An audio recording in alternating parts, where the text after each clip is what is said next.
हमारी संस्कृति, हमारे संस्कार सदा रहें हमारे साथ। सब्सक्राइब करें तिलक। कंस के आने से पहले तुम इस बालक को लेकर गोकुल चले जाओ।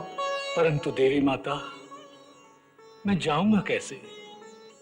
मेरे हाथों और पैरों में तो बेड़ियां पड़ी हैं और चारों ओर कंस के पहरेदार भी हैं। नंदरानी, मेरा प्रयोजन तो केवल आपके लल्ला के दर्शन करना है।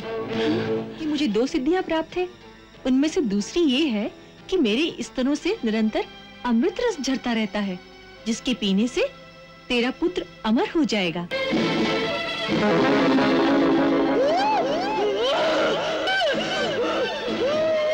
ओम नमः शिवाय। भैया, इसका क्या करें?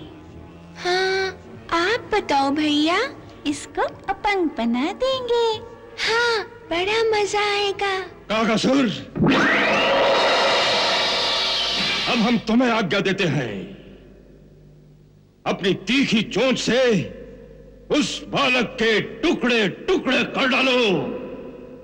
जाओ। महाराज, मेरे होते आप ऐसी निराशाजनक बात करें तो धिक्कार है मेरी और आपकी मित्रता पर। उत्कच, मेरे मित्र,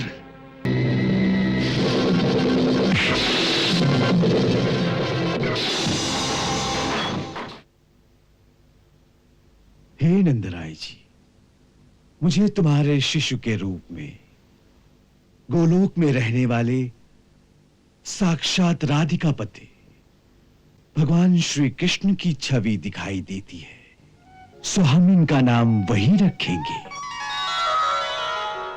कृष्ण कृष्ण कृष्ण कृष्ण।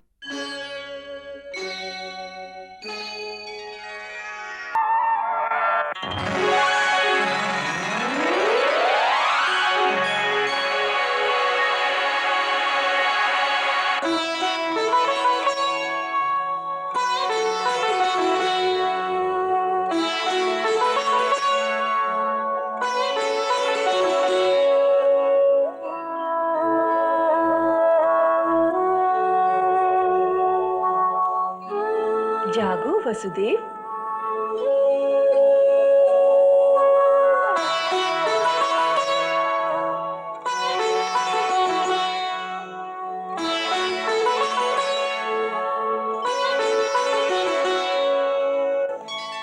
कंस के आने से पहले तुम इस बालक को लेकर गोकुल चले जाओ।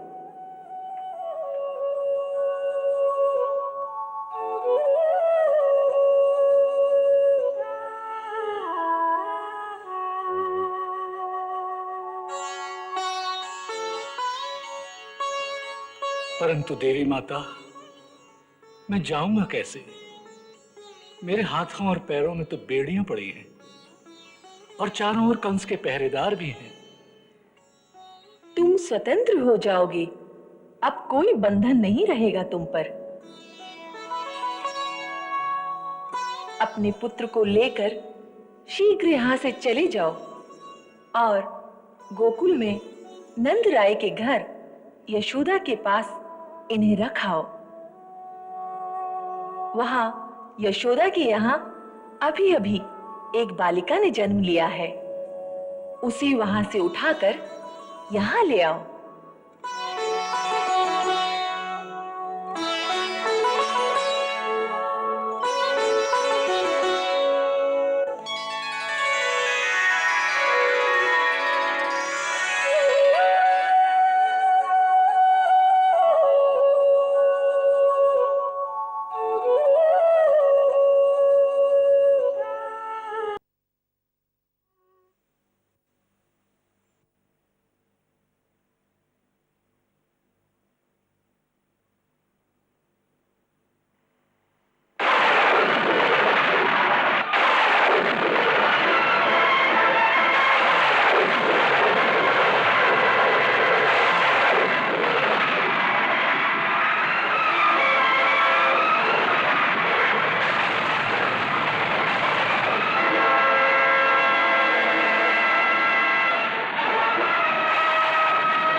बिंदु नवोदित इंदु से दिव्य अलौकिक छाए उजाले।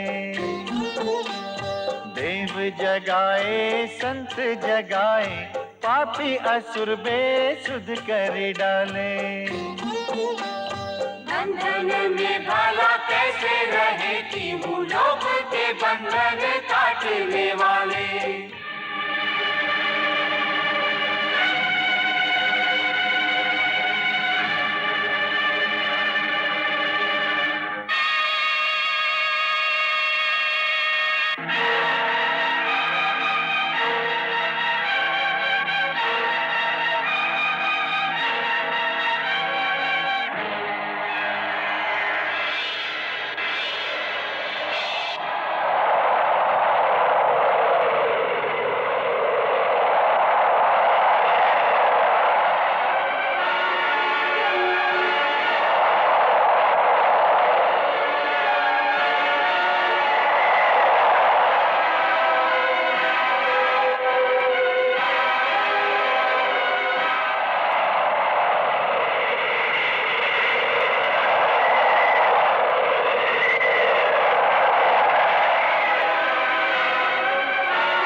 सघन घन गरजे दामिनी दमक डराए। प्रबल वर्षा से शिशु को कौन बचाए। वह शेष व्याकुल क्षीर सागर छोड़ दौड़े आए।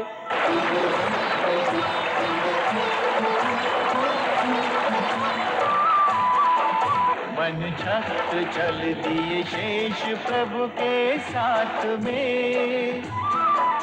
वन छत्र चल दिए शेष प्रभु के साथ में।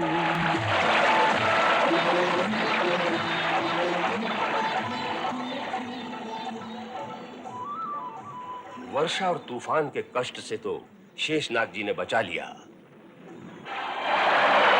अब एक और समस्या खड़ी हो गई कि अचानक यमुना जी का पानी बढ़ने लगा।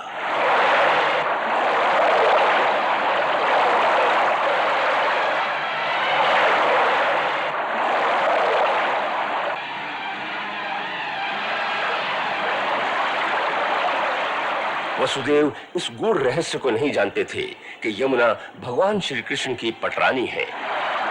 इसलिए आज जब उनके स्वामी स्वयं उनके आंगन में आए हैं तो उन्हें प्रणाम करने के लिए यमुना जी मूर्तिमान होकर स्वयं साक्षात प्रकट हो गईं।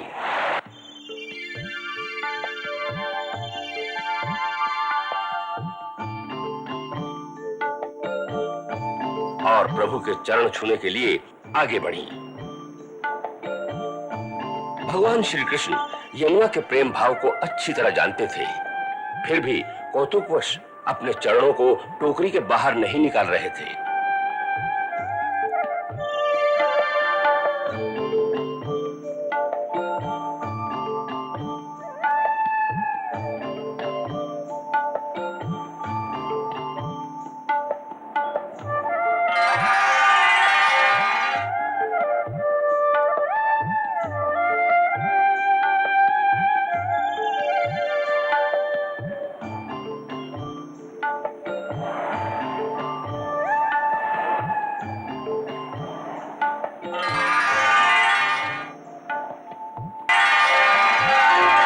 परंतु यमुना जी का भी हट था कि प्रभु मेरे आंगन में आए हो तो चरण पखारे बिन तो जाने नहीं दूंगी।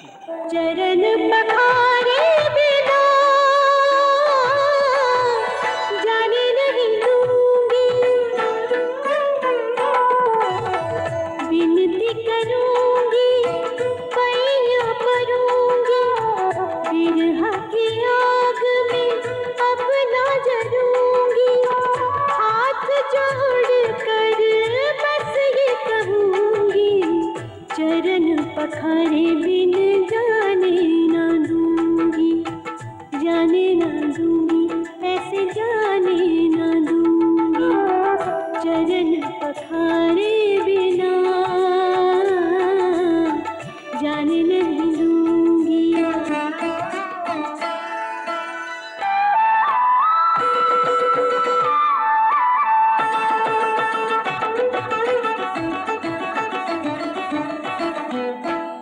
कितने रूप धरे हैं तुमने कढ़ाई,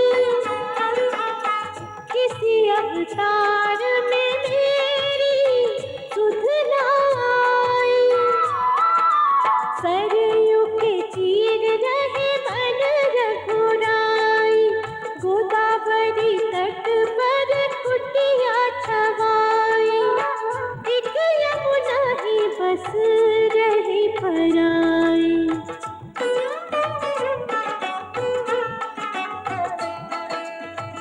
आए हो अब मोहना, ऐसे जाने नहीं दूंगी, तुम मेरे ठाकुर मैं हूँ दासी, प्रेम दीवानी तरस की प्यासी, जी भर के अब सेवा करूंगी, चरण पखारे बिन जाने ना दूंगी, जाने ना दूंगी, ऐसे जाने ना दूंगी, चरण पखारे बिना जाने नहीं दूंगी।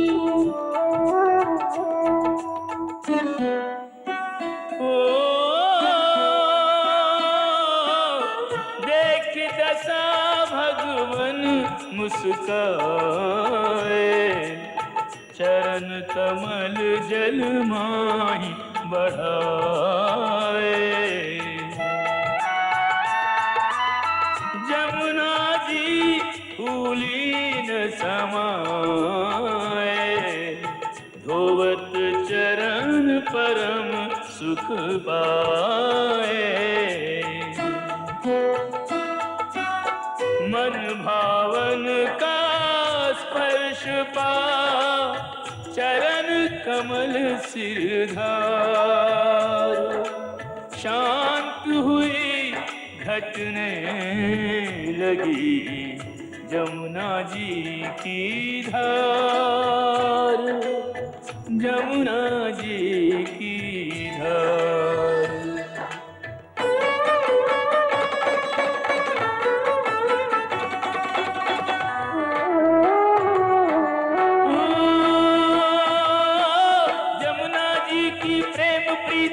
ऋणी स्वयं को मान, गोकुल जाते जाते दे रहे आश्वासन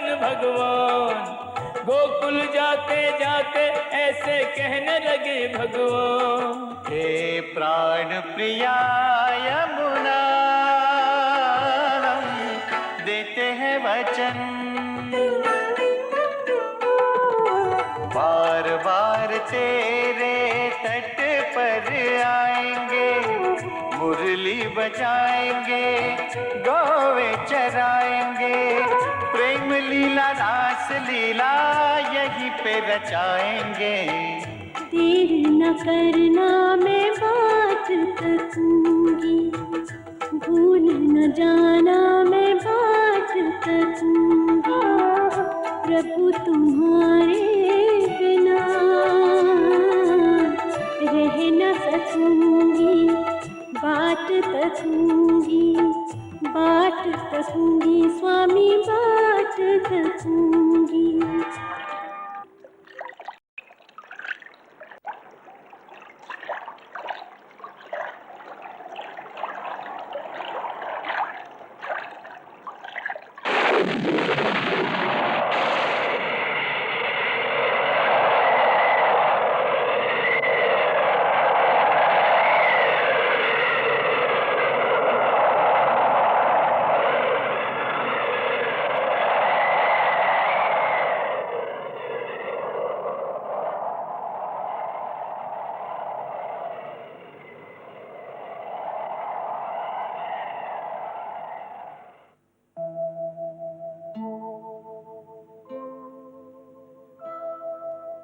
नंद जसोदा सो रहे, सोया गोकुल ग्राम, नंद भवन में आ गए त्रिभुवन पति घनश्याम।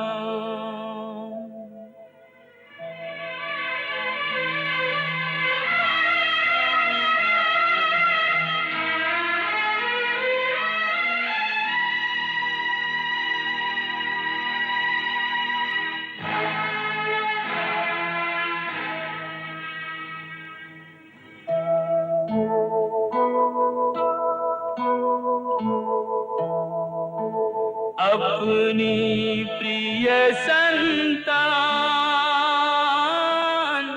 रख जसुमती की सेज पे, मायावश अनजान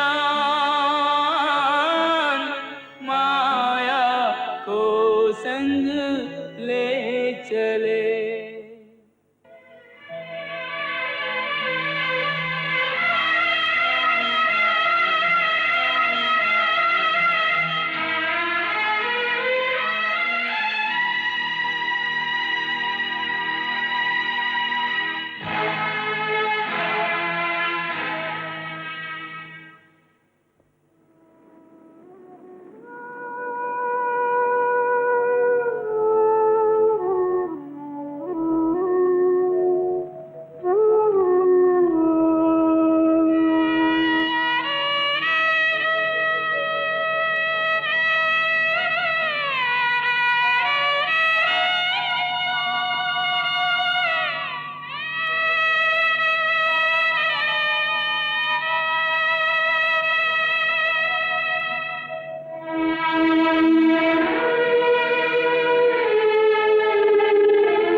हमारी माया से तुम्हें ये सब कुछ याद नहीं रहेगा।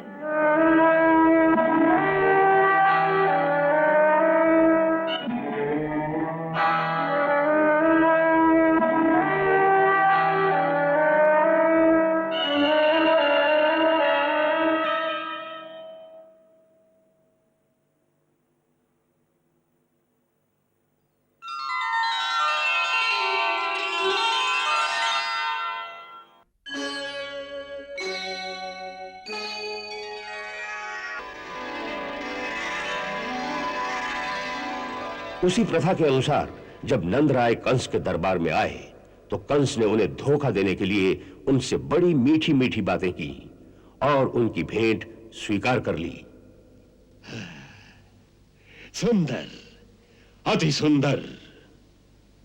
हम बहुत प्रसन्न हुए और आपकी भेंट स्वीकार करते हैं। नंदराय जी, आपके घर पुत्र जन्म का समाचार सुनकर हमारा हृदय गदगद हो गया था। आपको हमारी ओर से बधाई है। इस अनुकंपा के लिए हम आपके आभारी हैं महाराज। अपने बालक के लिए महाराज का आशीर्वाद प्राप्त करने की आशा लेकर ही हम आपकी सेवा में उपस्थित हुए हैं। अवश्य अवश्य, ब्रजराज के उत्तराधिकारी को हमारा आशीर्वाद अवश्य प्राप्त होगा। वैसे भी नंदराय जी के लिए हमारे मन में बड़ा मान है। आप हमारे बहनोई कुमार वसुदेव के रिश्ते में भाई होते हैं। अतः इसी कारण भी हम आपको अपना बड़ा भाई ही मानते हैं।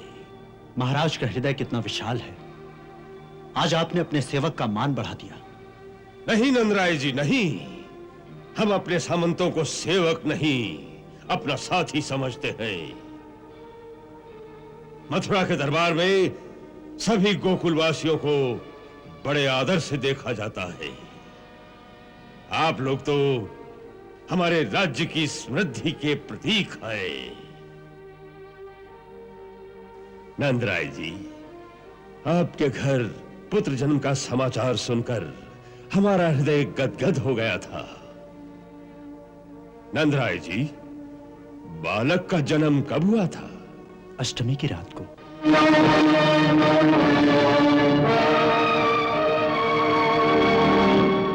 आप विश्राम करें।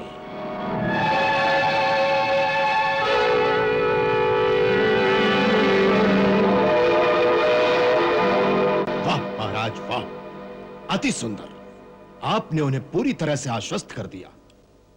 चाणूर, तुमने एक बात पर ध्यान दिया? इस बात पर महाराज? नंद के घर में यह पुत्र उसी रात को हुआ जिस रात कारागार में देवकी के गर्भ से एक कन्या ने जन्म लिया था। वो रात बड़े महत्व की रात है। जिस नंद के यहां संतान होने की कोई आशा ही नहीं थी, उसी रात को उस नंद के घर में एक पुत्र का जन्म होता है। और उसी रात को देवकी की गोद में जो कन्या मिलती है वो मानवी नहीं थी। हाथ से छूटते ही उसने अपना असली रूप धारण किया और उसने भी यही कहा कि तुझे मारने वाला जन्म ले चुका है। चाणूर, हमें पूरा विश्वास है कि वही बालक है जिसने देवकी के अष्टम गर्भ से जन्म लिया। कारागार से निकलकर किस प्रकार वहां पहुंचा, किसने द्रोह किया, इसका पता लगाना चाहिए चाणूर। अब इस बात का पता लगाना असंभव है महाराज। क्यों? क्योंकि उस रात बंदीगृह में जितने प्रहरी थे जो इस प्रकार द्रोह कर सकते थे, उन सबको आपकी आज्ञा से हाथी के पैरों तले मरवा दिया गया है। अब उस रात की कहानी सुनाने वाला कोई जीवित नहीं है। वो जीवित नहीं रहे, किंतु वो बालक हमारा काल जीवित रह गया। चाणूर, तुम और किसी बालक की ओर ध्यान ही मत दो। यही जिसे लोग नंद का पुत्र समझते हैं, ये वही है जिसकी हमें प्रतीक्षा थी। और इस बात का मुझे पूरा विश्वास है। महाराज, यदि यह सत्य है कि यह देवकी की 8वीं संतान है, तो फिर चिंता किस बात की? अब उस अकेले बालक से निपटना कोई बड़ी बात नहीं। आप हम में से जिसे आज्ञा देंगे, ये काम वही कर देगा। नहीं चाणूर, नहीं। तुम में से कोई भी वहां गया तो गोकुल वालों को सशंकित कर सकता है। हमारे विचार में तो इस समय केवल एक ही है जिसके द्वारा यह कार्य आसानी से हो सकता है। कौन? पूतना। हाँ, पूतना, बकासुर की बहन पूतना। महर्षि दुर्वासा की कृपा से वो बहुत सी मायावी विद्याएं जानती है। वो इच्छाधारी है, आकाश मार्ग से जा सकती है, मनवांछित कोई भी रूप धारण कर सकती है। गोकुल में उसे कोई भी नहीं पहचानेगा। बकासुर, तुम आज ही जाकर पूतना को हमारे पास आने के लिए कहो। तुम्हारे साथ हमारे युद्ध में उसने हमें अपना भाई बनाकर तुम्हारी प्राण रक्षा की थी। उस रिश्ते को निभाने का समय आ गया है। उसे कहो तुम्हारे भाई को तुम्हारी आवश्यकता आ पड़ी है, और उसे कुछ मत कहना। हमारे पास आने पर हम उसे समझाएंगे कि इस बालक का नाश कैसे करना होगा। जाओ। चाणूर, अभी तक पूतना नहीं आई। महाराज, उसे लाने के लिए बकासुर स्वयं उसी समय चला गया था। वो आकाश मार्ग से आती है, इसलिए आती ही होगी। चाणूर, अभी नंदराय और उसके साथी मथुरा में ही हैं। सांझ से पहले वो घर नहीं पहुंचेंगे। हम चाहते हैं यदि उनके घर पहुंचने से पहले ही पूतना गोकुल में जाकर अपना काम पूरा कर ले तो उसे सुविधा होगी। महाराज, पूतना आ गई है। हाँ।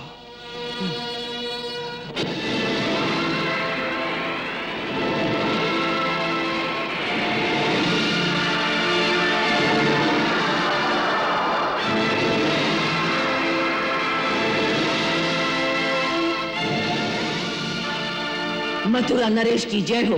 क्या आज्ञा है महाराज? पूतना।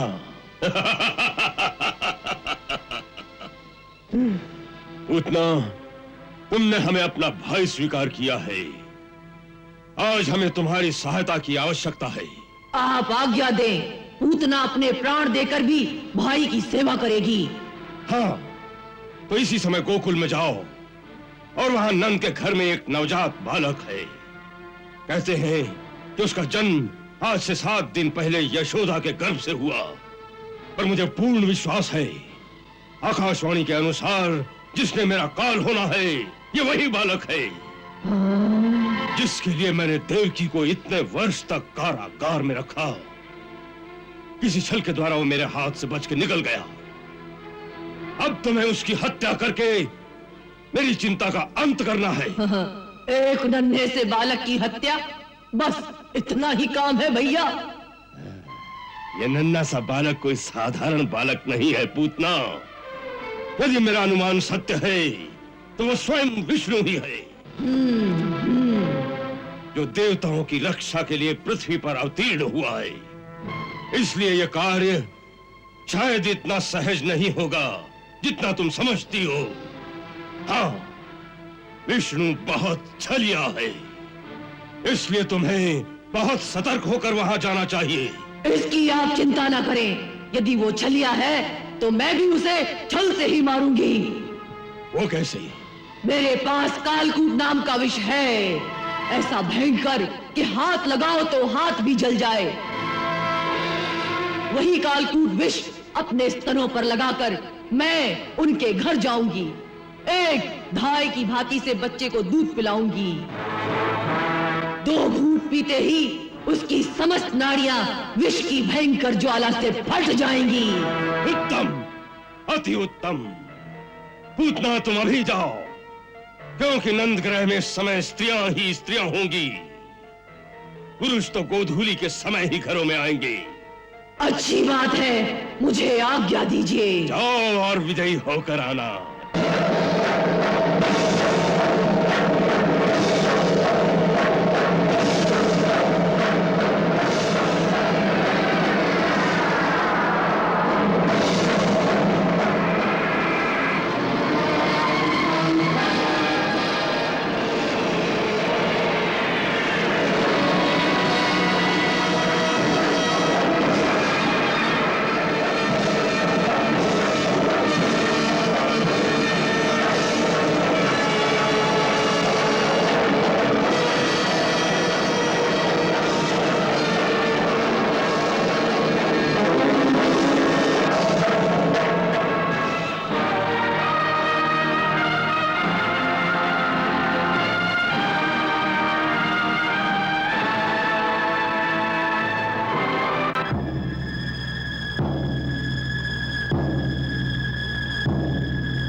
देवी जैसी लगती है। हमारे लल्ला के दर्शन के लिए आकाश से आई होगी। चलो चलकर देखें कि ये देवी कौन है। चलो चलो चले।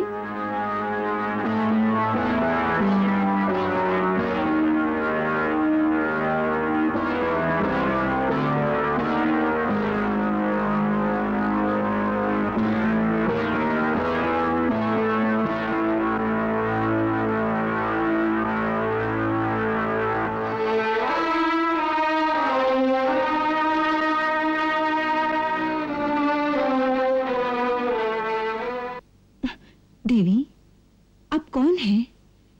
कहां से पधारी हैं? और यहाँ आने का क्या प्रयोजन है? मैं आपकी क्या सेवा कर सकती हूँ?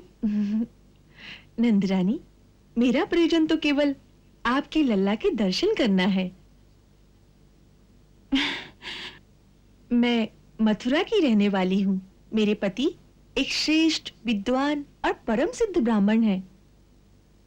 उन्होंने दिव्य दृष्टि से देखकर मुझे ये बतलाया कि नंद राय के घर में एक महान आत्मा ने पुत्र के रूप में जन्म लिया है, जिसका दर्शन बड़ा ही मंगलकारी है। इसीलिए मैं तेरे द्वार पर आई हूं।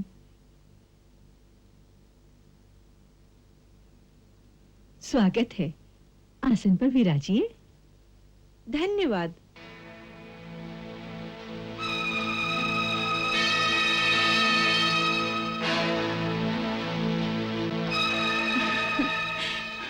ब्राह्मण पत्नी हूँ, इसलिए कोई भेंट तो नहीं दे सकती, लेकिन तेरे बालक को आशीर्वाद अवश्य दे सकती हूँ।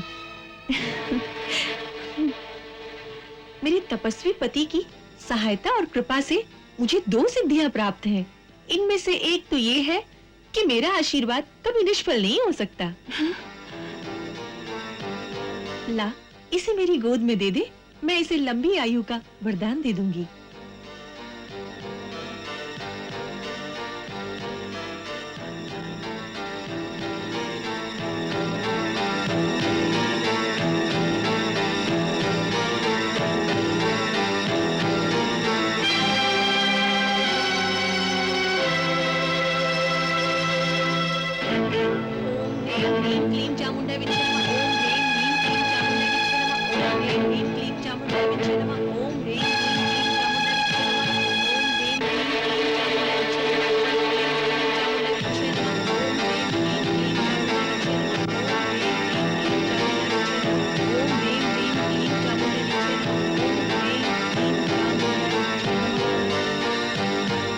ब्रिजरानी, तुम्हारा ये बालक कोई सामान्य बालक नहीं है।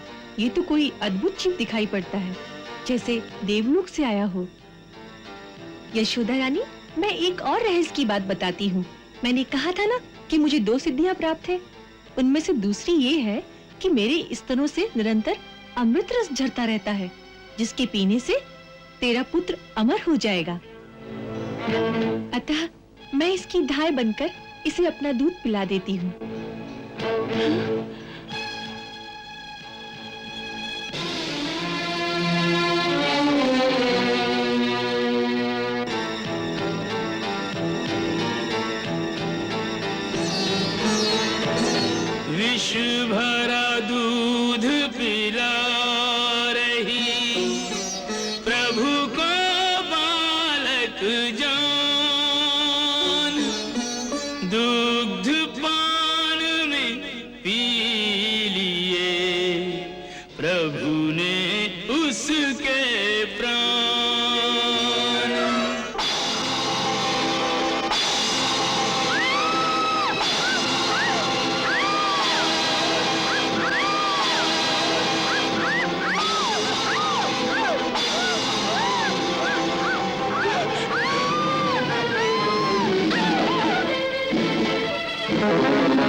मेरा लल्ला, मेरा लाल, मेरा लाल।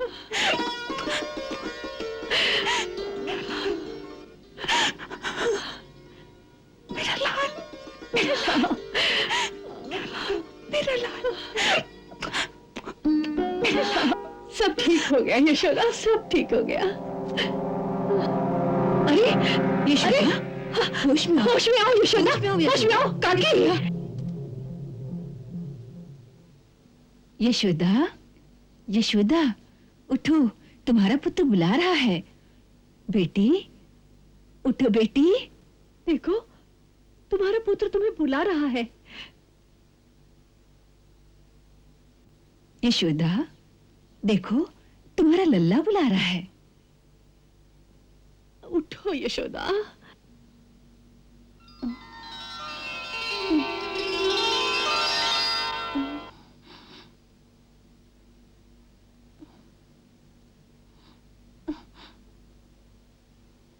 मेरा लाल कहाँ गया? वो राक्षसी मेरा लाल ले गई। मेरा लाल। यशोदा, होश में आओ। देखो, लाल के पास जाना है। तुम्हारा लल्ला यही है। देखो तुम्हारा लल्ला।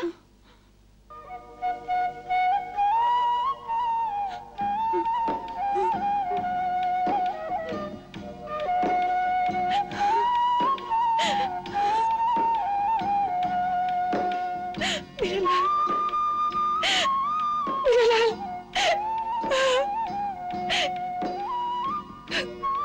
कहाँ चला गया था तू? कहाँ चला गया था? तुझे चोट तो नहीं आई ना? कहाँ चला गया था? मेरे लाल, तुझे कुछ हुआ तो नहीं ना? चोट तो नहीं आई ना मेरे लाल? कुछ हुआ तो नहीं ना? वो राक्षसी कहाँ है? वो तो मर गई।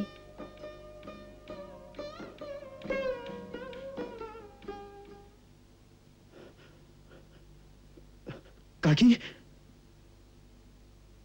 काकी, ये जो गांव में मैंने सुना, क्या वो सब सच है?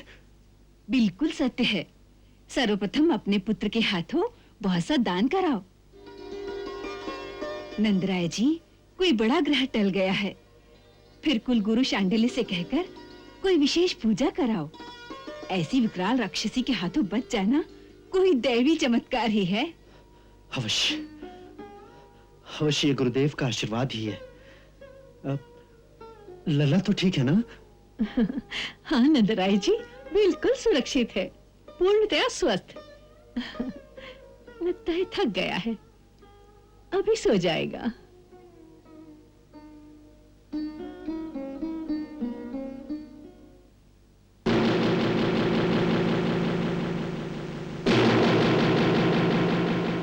वो देखो, नंदराय जी आ गए।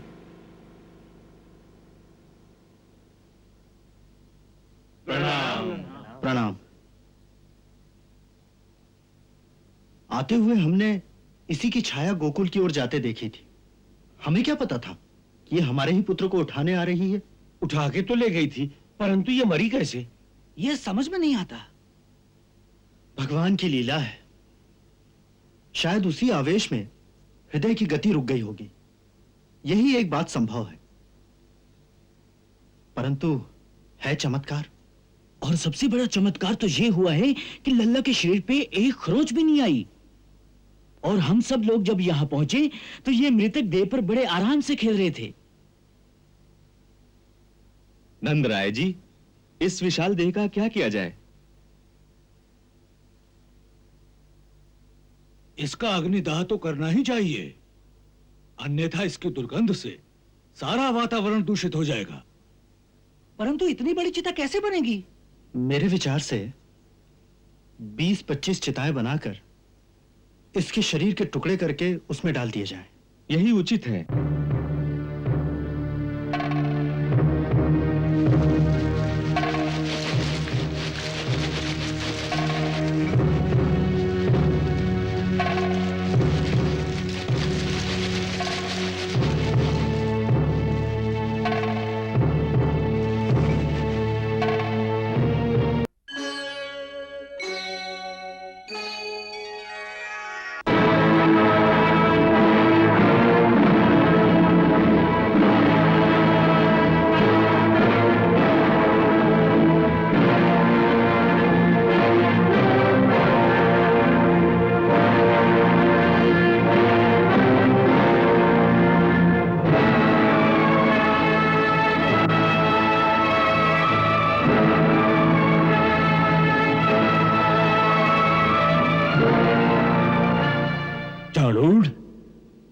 हमारा ये पुरोहित तुम्हारे साथ आया है?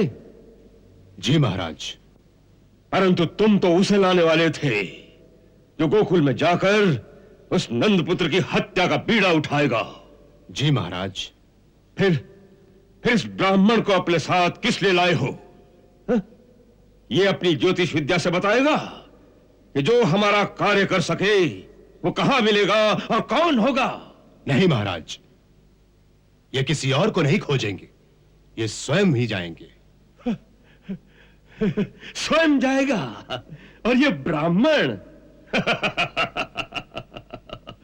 चाणूर, तुम्हारी बुद्धि को क्या हो गया है? तुम जानते हो कि हमें जिस शत्रु का नाश करना है वो कोई साधारण जीव नहीं है।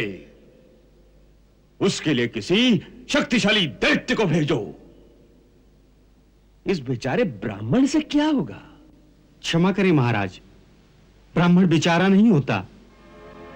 आप ब्राह्मण की शक्ति का अनुभव नहीं कर सकते। ब्राह्मण विद्वान हो तो उसे ऐसे ऐसे मंत्रों का ज्ञान होता है जिसके उच्चारण मात्र से ही वो बड़ी से बड़ी मायावी शक्ति को परास्त कर सकता है। और यदि उसमें मेरी तरह तंत्र को भी सिद्ध किया हो तो बड़ी से बड़ी मायावी शक्ति से भी टक्कर ले सकता है। तो तुम्हारा कहना है कि तुमने मंत्र तंत्र दोनों ही सिद्ध कर रखे हैं? जी महाराज, मैं मानसिक रूप से अपने को दैत्यों के परम गुरु शुक्राचार्य जी का शिष्य मानता हूं और उन्हीं की गुरु परंपरा का अनुसरण करता हुआ गुरुआसन पर उन्हीं की प्रतिमा रखकर पूजा करता हूं। आप जानते होंगे कि देवासुर संग्राम में जब राजा बलि को विष्णु ने मार डाला था तो शुक्राचार्य जी ने अपनी संजीवनी विद्या के द्वारा महाराजा बलि को सेना के सहित फिर से जीवित कर दिया था। गुरु परंपरा के अनुसार मेरे अंदर उनकी शक्ति का प्रादुर्भाव होना स्वाभाविक है।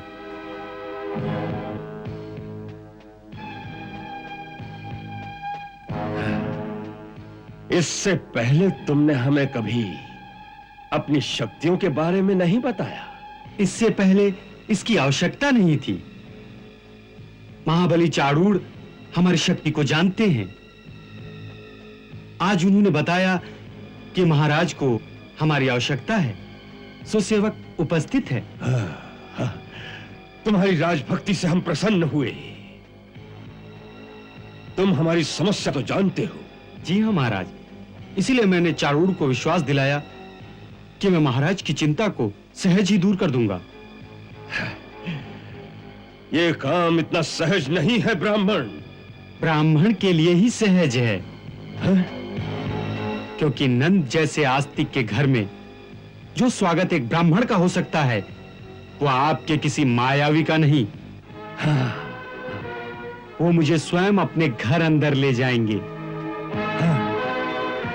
तुम जानते हो कि हमने वचन दिया है जो कोई ये कार्य संपन्न करेगा उसे हम मुंह मांगा पारितोषिक देंगे। जी महाराज, और मुझे विश्वास है कि आप अपना वचन निभाने में संकोच नहीं करेंगे। तुम्हारा यह विश्वास सत्य है और तुम्हारी ये बात सुनकर हम प्रसन्न भी हुए, क्योंकि ब्राह्मण जब तुम्हारी तरह लोभी हो जाए तो वो कोई भी जघन्य कृत्य करने में संकोच नहीं करता। हाँ, एक लोभी ब्राह्मण और चांडाल में कोई अंतर नहीं होता। हाँ, तुम हमारे काम के व्यक्ति हो। हाँ, कहो कहो यह कार्य कब सिद्ध करोगे? हाँ? कल ही। कल ही? जी, आज रात को ही मैं एक भयानक कृत्य का आवाहन करूंगा और उसी को साथ लेकर कल प्रातः गोकुल पहुंच जाऊंगा।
हे ब्राह्मण श्रेष्ठ, दैत्य गुरु शुक्राचार्य, मैं अपने कार्य में सफल हो गया तो सबसे पहले मैं अपने लिए कंस के जैसा एक राजमहल बनवाऊंगा और उस राजमहल में आपके लिए एक ऐसा भव्य मंदिर बनवाऊंगा जिसमें आपकी एक बड़ी प्रतिमा स्थापित हो और नित्य प्रति वहां आपकी पूजा हो।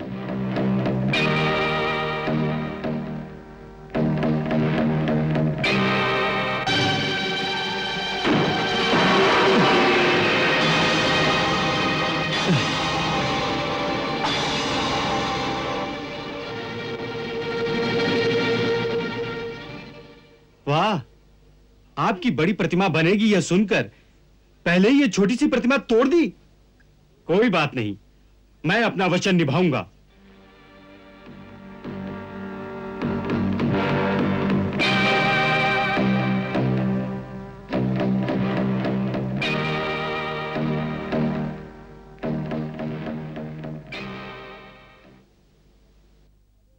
देखें देखें, अरे बहुत अच्छे, वाह वाह वाह वाह, देखें, आहा, क्या बात है, कैसा सुंदर लगता है अपना लल्ला, हैं? और ये दाऊ भैया के लिए, हाँ दाऊ भैया, लो पहन लो। ओहो, अरे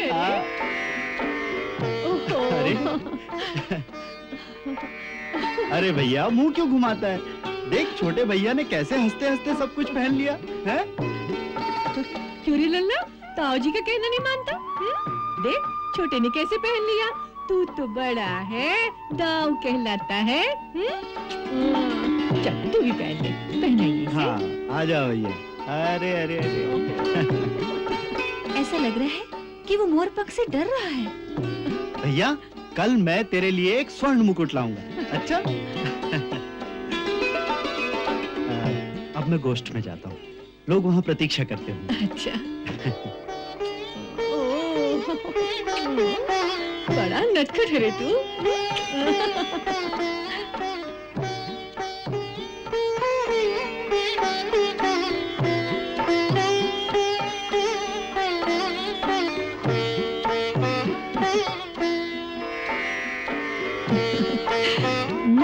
दीदी जरा लल्ला का ध्यान रखना, मैं भी आई।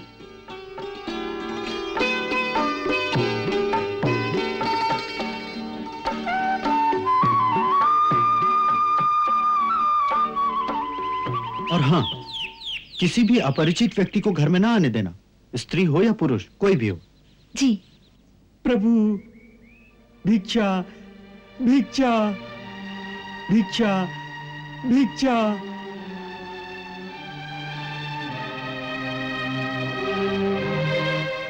प्रभु प्रभु भिक्षा भिक्षा। आप कौन हैं? कहां से आए हैं? ब्राह्मण हूँ, बाणासुर की नगरी से आया हूँ। 2 दिन से कुछ खाने को नहीं मिला है। परंतु रास्ते में मथुरा नगरी तो थी। हाँ, पर उस महानगरी में कंस के भय के मारे ब्राह्मण और गौ का सत्कार कोई नहीं करता। वह अधर्म की नगरी हो गई है। यमुना पार करके इस पवित्र गोकुल धाम में सर्वप्रथम आपके ही द्वार पे आया हूं। कोई धर्मात्मा गृहस्थ लगते हो। आज हमारे एकादशी व्रत का पारायण यदि आपके घर में हो जाए तो ब्राह्मण आशीर्वाद देगा। यदि पुत्रहीन हो तो पुत्रवान हो जाओगे, और यदि पुत्रवान हो तो पुत्र चिरंजीवी हो जाएगा। ऐसा ही आशीर्वाद हमारे लाल को दीजिए ब्राह्मण देवता। हाँ देवता, यदि आपका आशीर्वाद हमारे लल्ला को मिल जाए तो अहो भाग्य।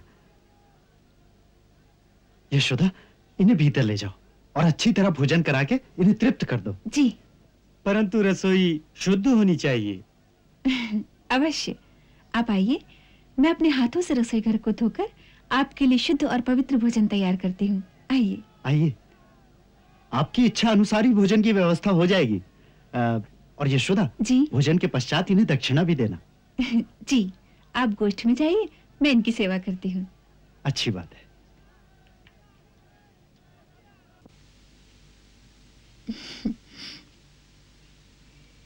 पधारिए, आइए।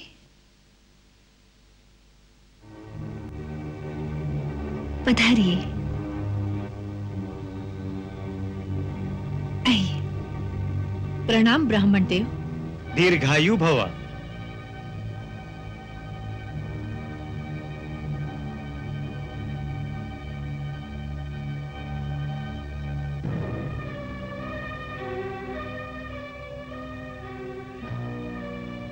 इसकी आवश्यकता नहीं देवी। तपस्वी ब्राह्मण को रेशमी वस्त्र से क्या काम?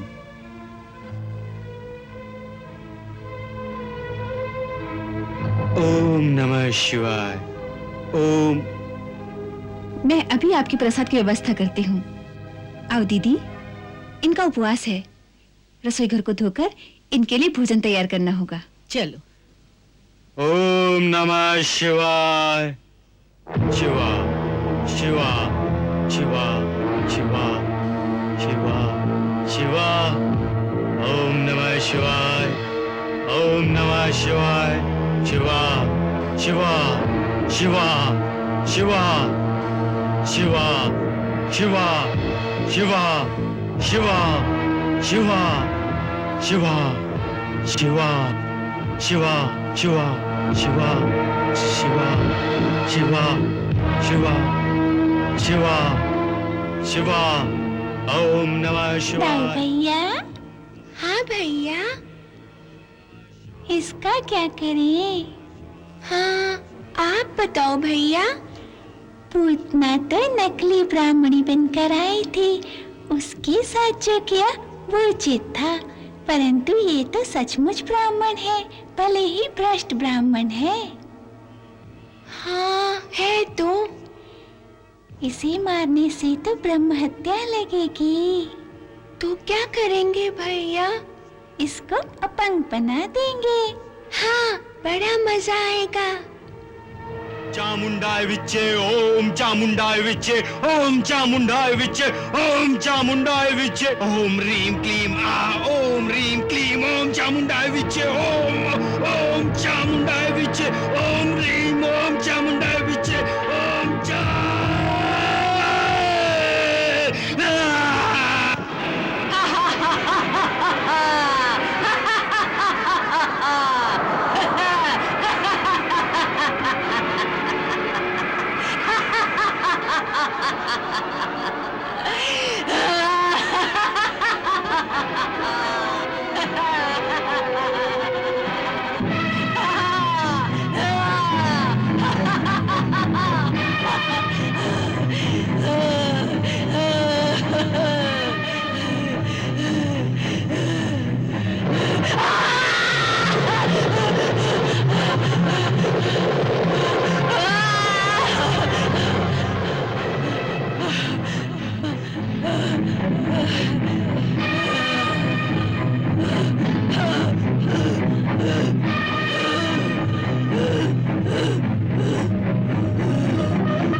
शिवा शिवा शिवा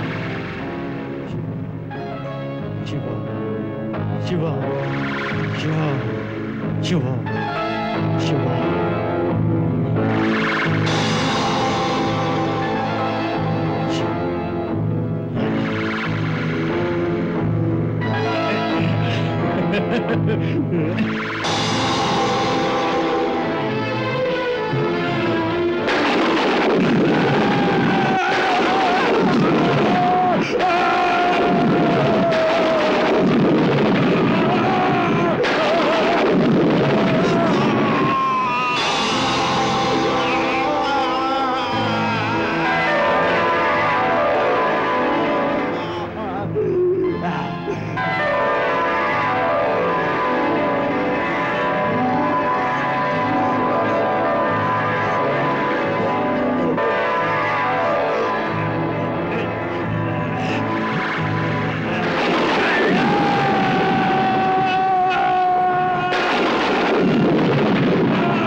ये क्या किया आपने? अरे अरे ये तो कोई चोर है। यशोदा देखो देखो, भगवान जी का हाथ चुरा कर जा रहा था। इसी भागदौड़ में गिर गया होगा। छी छी ब्राह्मण देवता, ऐसा नीच काम क्यों किया?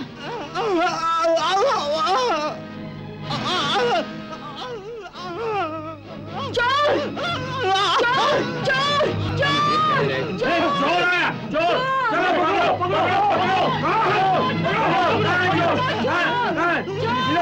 तो क्या हुआ? ब्राह्मण बनकर चोरी करने आया था, भगवान जी के गले से हाथ चुरा कर ले जा रहा था।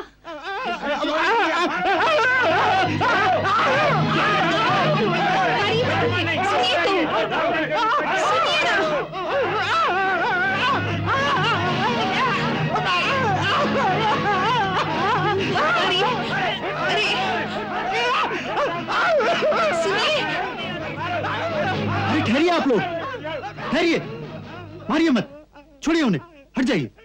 ब्राह्मण को मारते हैं आप लोग? नंदराय जी, ये ब्राह्मण नहीं है, ये चोर है, चोर। भगवान के गले का हार चुरा के भाग रहा था। पंडित जी, क्या ये सत्य है?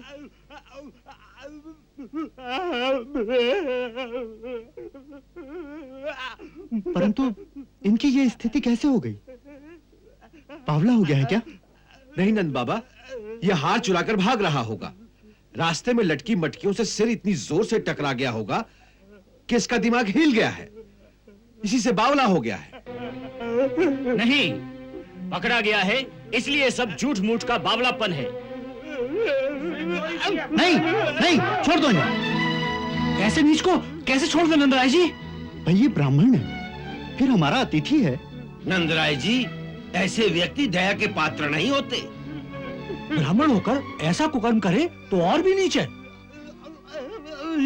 देखो भाई, नीच कोई अपनी खुशी से नहीं होता, उसके पीछे भी कोई कारण होता है। परंतु इसका क्या कारण है? आपने इसे घर में बुलाया, भाभी ने इसके लिए भोजन तैयार किया और यह हार चुराकर भाग रहा था। ऐसी नीचता का क्या कारण हो सकता है? इसका कारण है इसकी दरिद्रता। संसार में सबसे बड़ा दुख दरिद्रता है, और इस दुख के मारे मनुष्य कोई भी पाप कर सकता है। ये बहुत दुखी दिख रहा था, 2 दिन से भूखा था। धन को देखकर इसका धर्म डोल गया। ये सचमुच दया का पात्र है। और फिर यह भी तो हो सकता है कि स्वयं भगवान को इसकी दरिद्रता पर दया आ गई और उन्होंने ही इसके मन में यह हार उठा लेने की प्रेरणा दी। इन्हें जाने दो। जाइए ब्राह्मण देवता, प्रभु आपको क्षमा करे।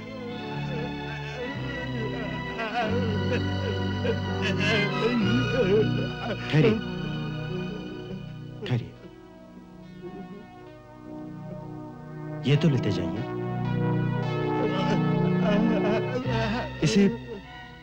इसे दक्षिणा की भांति स्वीकार कर लीजिए। लीजिए। इससे फिर आपको इस प्रकार का पाप करने की आवश्यकता नहीं रहेगी। सुनो, तुम इन्हें गांव से बाहर तक सुरक्षा पूर्वक छोड़ाओ, और हां, अपनी आंखें नीची रखना, जिससे इन्हें हीन भावना से दुख न पहुंचे। और यह जानने की बिल्कुल चेष्टा न करना कि ये कहां जाते हैं। जाओ।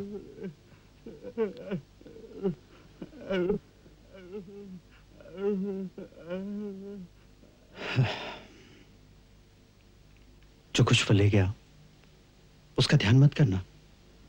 उसे इन बालकों की न्यौछावर समझ लेना।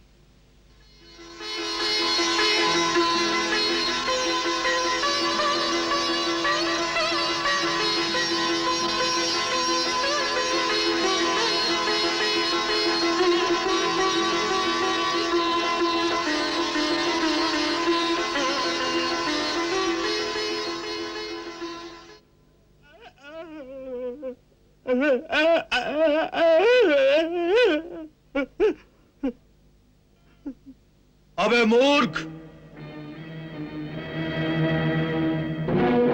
अपने किए का फल पाकर अब क्यों कुरला रहे हो? जब तुमने एक नन्हे शिशु की हत्या करने का संकल्प किया तो उसी क्षण तुम ब्राह्मण पदवी से गिरकर चांडाल हो गए। तुम मुझे अपना गुरु मानते रहे थे और जाते समय उस जघन्य कुकर्म के लिए तुमने मुझसे आशीर्वाद भी मांगा। इसी लज्जा के मारे मैंने अपनी प्रतिमा को गिरा दिया था, परंतु तुम उस संकेत को समझे नहीं और जाते जाते मुझे भी एक भव्य मंदिर का लोभ दे गए। मूर्ख श्रीधर, तुमने मुझे अपना गुरु माना, परंतु मेरे आदर्शों का, मेरे विचारों का अनुसरण नहीं किया। मैं दैत्य गुरु अवश्य हूं, परंतु मैं दैत्यों का गुरु इसलिए बना क्योंकि वो वीर है, बलवान है, प्रबल उद्योग प्रिय है, देवताओं की भांति केवल भोग विलासी नहीं। इसलिए मेरा यही प्रयास रहता है कि इन पराक्रमी दैत्यों के साथ देवता अन्याय न कर सके। परंतु इस बात पर भी ध्यान दो कि मैंने कभी उनके पाप कर्म में उनकी सहायता नहीं की। राजा बलि परम वीर था, महत्वाकांक्षी था।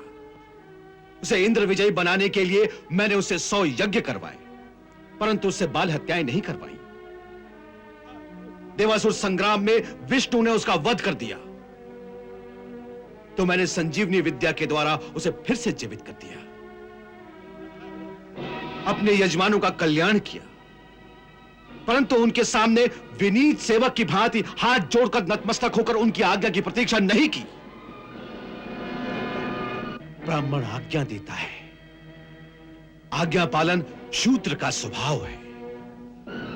ब्राह्मण तेजस्वी होता है, लोभी नहीं। ब्राह्मण का कर्तव्य है कि जनता का और जनता पर राज्य करने वाले राजा का भी मार्गदर्शन करे, उन्हें धर्म का रास्ता दिखाए, न कि राजा की सत्ता से डरकर अथवा राजा को प्रसन्न करने के लिए राजा जो कहे वही करे, चाहे वो कार्य धर्म के विरुद्ध हो या पाप हो। पापी, तूने राज सत्ता की सेवकाई करके ब्राह्मण कुल को कलंकित कर दिया है। ब्राह्मण तो उन भृगु के वंशज हैं जिन्होंने त्रिलोकीपति नारायण की छाती पर भी पैर से ठोकर मार दी थी, तो ये राजमहल क्या है? एक मिट्टी का ढेर। तुमने उसके लोभ में एक नन्हे से बालक की हत्या का जघन्य कर्म करने की चेष्टा की है। छी! श्रीधर, तुम्हारी इस दशा पर मुझे कोई दया नहीं आती, परंतु तुम्हारे पतन का दुख अवश्य है।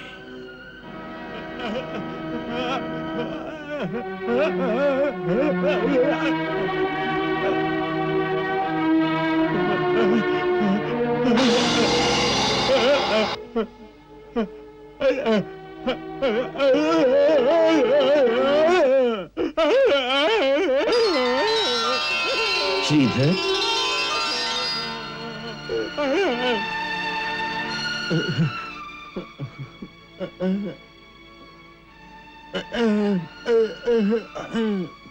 इस रुदन से कुछ लाभ नहीं होगा। तुमने ये नहीं देखा कि प्रभु कितने दयालु हैं? तुम भले ही भ्रष्ट ब्राह्मण थे, फिर भी ब्राह्मण समझकर तुम्हारे प्राण नहीं लिए, तुम्हें जीवित छोड़ दिया ताकि पश्चाताप की अग्नि में जल जलकर तुम इसी जन्म में शुद्ध हो जाओ। यही उनकी दया है। अब तुम हिमालय में जाकर उन्हीं नंद नंदन के बाल स्वरूप का ध्यान करके नित्य प्रति उनकी पूजा करो। समय आने पर तुम्हारी बोलने की शक्ति तुम्हें फिर प्राप्त हो जाएगी, तुम फिर बोल सकोगे। परंतु तुम्हारी जिह्वा केवल उसी समय बोल सकेगी जब तुम प्रभु का नाम सिमरन करोगे अथवा प्रभु की स्तुति गाओगे, और कुछ बोलने की शक्ति तुम्हारी जिह्वा में अब कभी नहीं आएगी। श्रीधर, प्रभु का स्वभाव ही ऐसा है, वो अहित करने वाले का भी हित करते हैं, शत्रुओं से भी मित्रता करते हैं। देखो, ये भी उनकी कितनी दया है कि केवल प्रभु नाम स्मरण के कारण ही अंत समय में तुम्हारी मुक्ति हो जाएगी। श्री कृष्ण गोविंद हरे मुरारे, केवल इसी मंत्र का जाप करते रहो। श्री कृष्ण गोविंद हरे मुरारे, श्री कृष्ण गोविंद हरे मुरारे।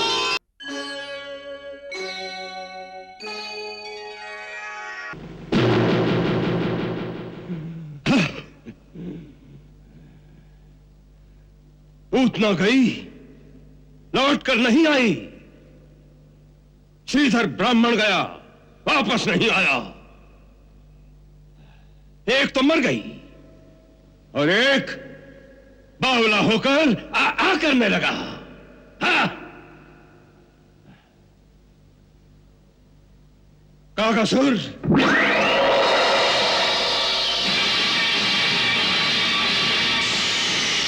आज्ञा महाराज।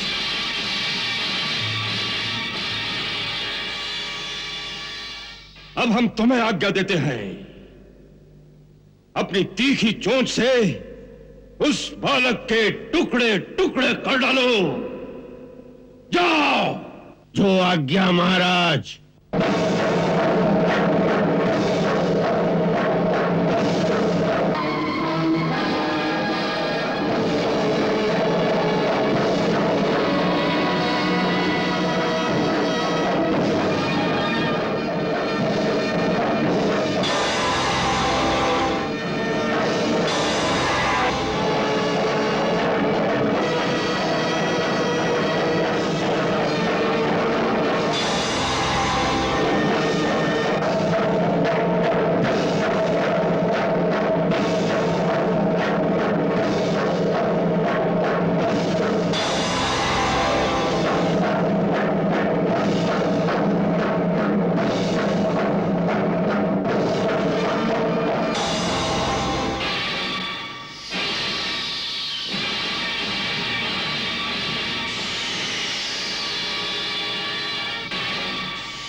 चाणूर,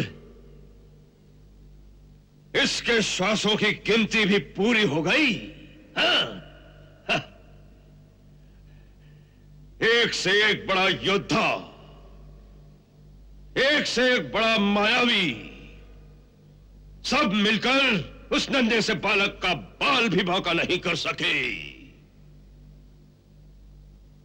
और उसने एक एक का घमंड तोड़कर किसी को प्राणहीन कर दिया तो किसी को शक्तिहीन कर दिया।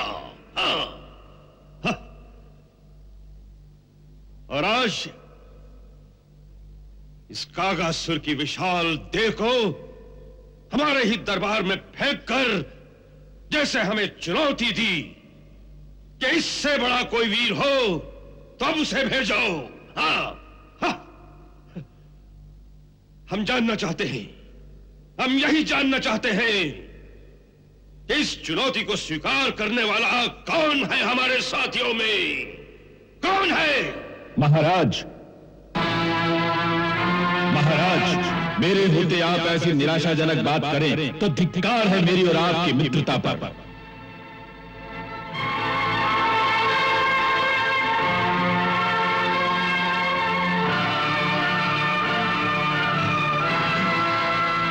उत्कच। हाँ महाराज, उत्कच आपका मित्र।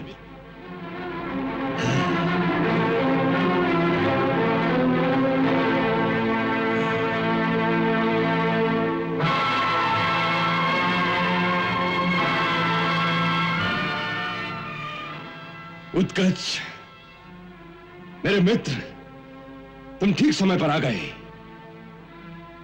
मैं सचमुच निराश होने लगा था। मुझे तो यही खेद है मित्र कि इससे पहले आपने मुझे क्यों न बुला लिया। आपको आंखों से मेरा शरीर दिखाई नहीं देता, इसका यह अर्थ तो नहीं होना चाहिए कि आपका मन भी मुझे भुला दे। क्षमा करना मित्र, मैं अपनी चिंता में सचमुच ही तुम्हें भूल गया था। परंतु मैं नहीं भूला कि कंस जैसे परम प्रतापी योद्धा ने कभी मुझे मित्र की पदवी प्रदान की थी। सो आज उसी मित्रता को निभाने आया। मैं आपकी समस्या जानता हूं और वचन देता हूं कि आपका शत्रु कल प्रातः सूर्य नहीं देखेगा। हाँ, यदि आपकी ऐसी इच्छा हो तो उसे जीवित ही लाकर आपके चरणों में डाल दो। नहीं, उसे यहां लाने की कोई आवश्यकता नहीं। उसे वही मिट्टी में मिला दो, बस। तो समझ लो कि आपका ये कार्य सिद्ध हो गया। यदि ये कार्य सफल हो गया तो आज रात को कंस के राजमहल में बड़ी धूमधाम से तुम्हारी विजय का उत्सव मनाया जाएगा।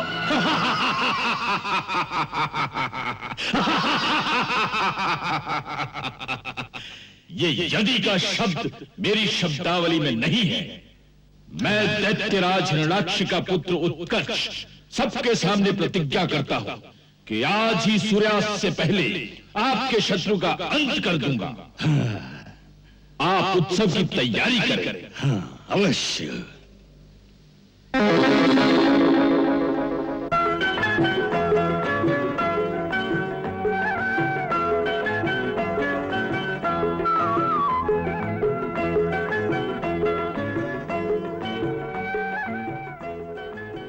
यशोदा जी भीतर आओ। आई दीदी। निर्मला, मीना। क्या है दीदी? देखो, इसका ध्यान रखना। डोरी को धीरे धीरे हिलाना। मैं अंदर जाती हूँ, घर में बहुत काम है। अच्छा जी।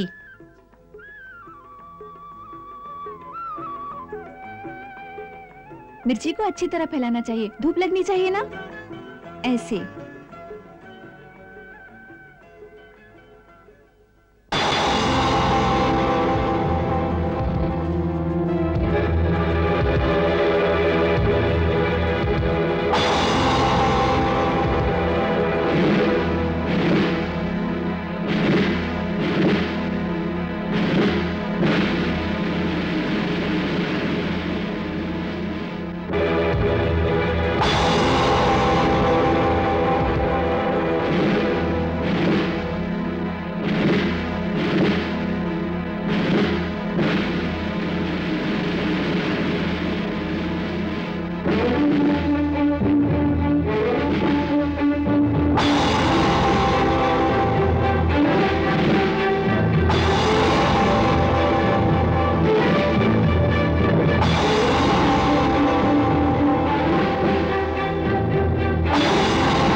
यशोदा, ये सब क्या हो गया?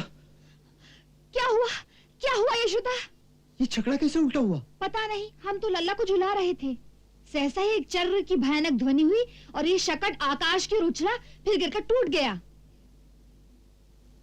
परंतु इसे ऊपर उछाला किसने? लल्ला ने। लल्ला ने? तेरी बुद्धि तो ठिकाने है? मैं सत्य कहती हूँ, मैंने यही देखा कि लल्ला ने पैर का अंगूठा लगाया और ये शकट ऊपर उछल गया। परंतु बालक, अपने अंगूठे से इतना बड़ा शकट कैसे उलट सकता है? तेरी मति तो नहीं मारी गई है? नंद बाबा, पुत्र के हाथों से दान दक्षिणा दीजिए। एक बड़ा ग्रह आने वाला था, वो प्रभु की कृपा से टल गया। इसे किसी की कुदृष्टि लग गई है। तुम ठीक कहते हो। इन 2 महीनों में कितनी बार इसके प्राण बचे। हम कल ही गुरुदेव शांडिल्य के पास जाएंगे और उनसे पूछेंगे कि इसकी जन्म कुंडली में ऐसा कौन सा ग्रह है जिसके कारण बार बार इसके प्राण संकट में पड़ जाते हैं।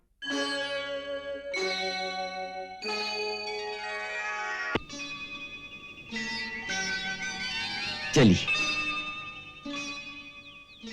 इसीलिए महर्षि शांडिल्य ने आश्रम की गौशाला में बड़ी गुप्त रीति से बालकों के नामकरण संस्कार का आयोजन किया।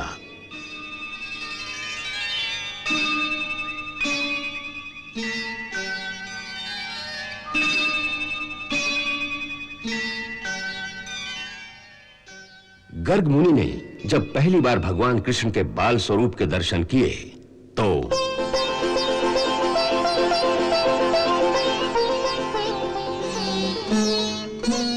आज युगों पीछे मिले भक्त और भगवान,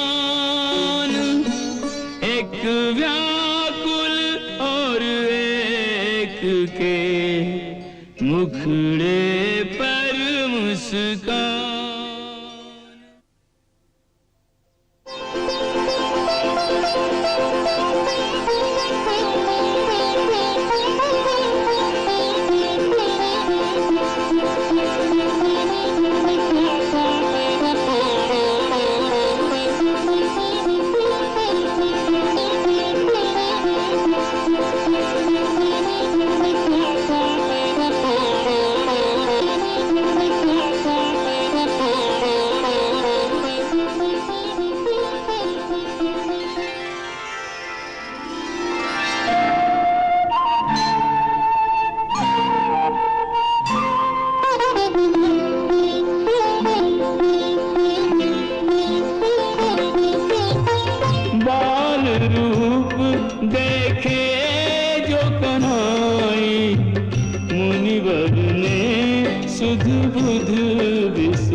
भगवान,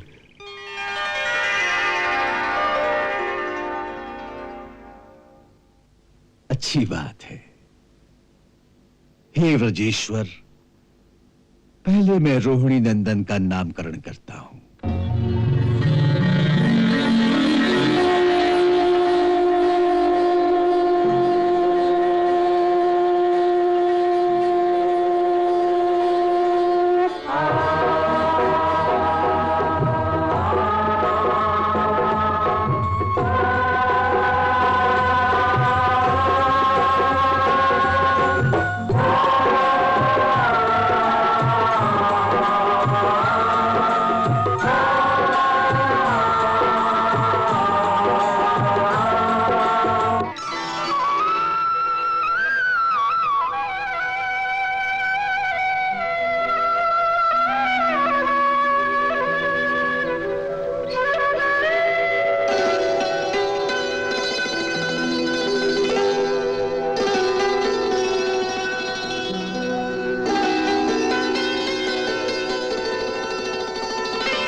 तुला लग्न स्वाति नक्षत्र के द्वितीय चरण में जन्म लेने वाला ये दिव्य बालक इतना शक्तिशाली है कि सारी धरती का बोझ अपने शीश पर उठा सकता है।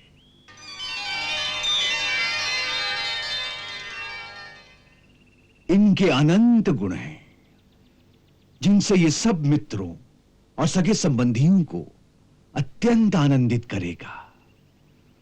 सो इनका नाम होगा राम। इनके बल की कोई सीमा नहीं होगी, अतः लोग इन्हें बलराम भी कहेंगे। बलराम?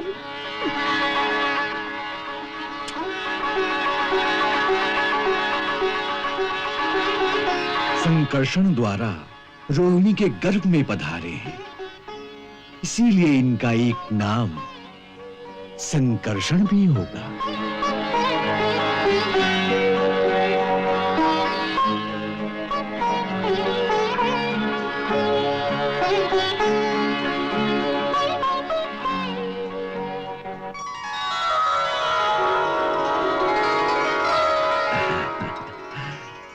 यशोदानंदन का नाम सुनो।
हे नंदराय जी, मुझे तुम्हारे शिशु के रूप में गोलोक में रहने वाले साक्षात राधिकापति भगवान श्री कृष्ण की छवि दिखाई देती है।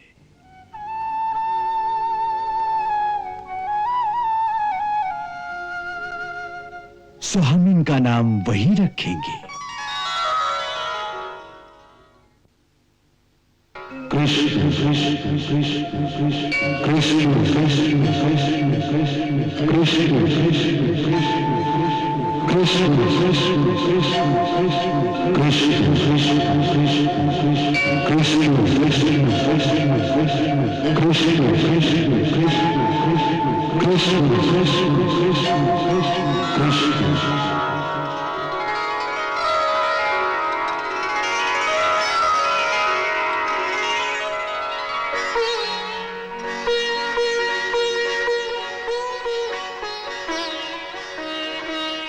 कृष्ण नाम की महिमा को तो मेरे गुरु भगवान शंकर ही जानते हैं। उन्हीं के मुखार बिंद से मैंने इस नाम का रहस्य जाना है। कृष्ण शब्द निर्वाण का वाचक है, रा शब्द मोक्ष का वाचक है और आ शब्द का अर्थ है दाता। सो कृष्ण वो जो निर्वाण और मोक्ष का दाता है। आपके पुत्र के और बहुत से नाम हैं तथा गुण भी अनंत हैं। सो इनके जितने अनंत गुण हैं उनके अनुसार उतने ही अनंत नाम हैं इनके, जो साधारण संसारी नहीं जान सकते।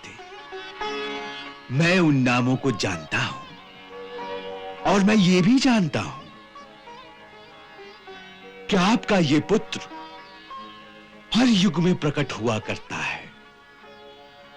हर बार इनका रंग कभी श्वेत, कभी लाल, कभी पीत, कभी काला होता है।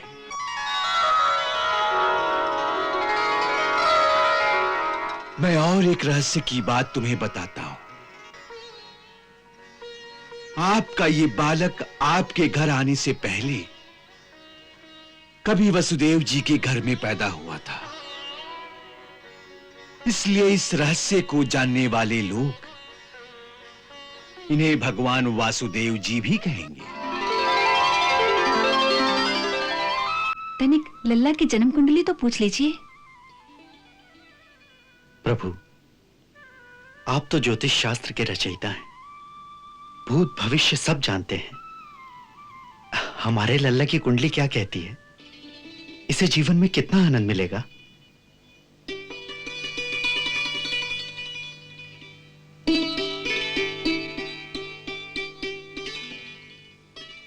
हे गोकुलपति, आपने बड़ा सुंदर प्रश्न किया है। इन आनंद घन के पास इतना आनंद है, इतना आनंद है कि ये बांटते बांटते थक जाएंगे, फिर भी रत्ती भर कम न होगा।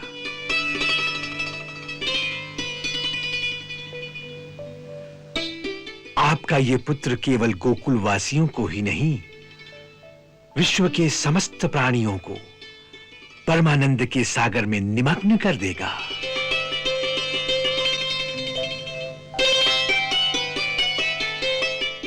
हे व्रजेश्वर, आपके इस बालक का एक बहुत विशेष गुण भी है।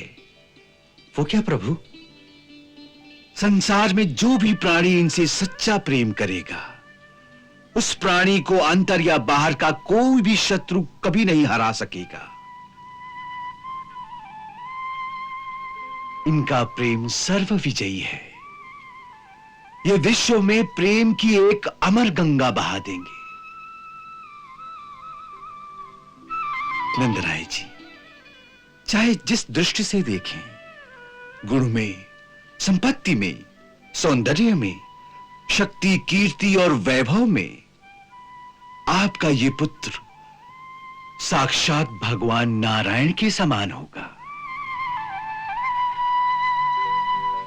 आप लोग बड़ी तत्परता और सावधानी से इनकी रक्षा कीजिए।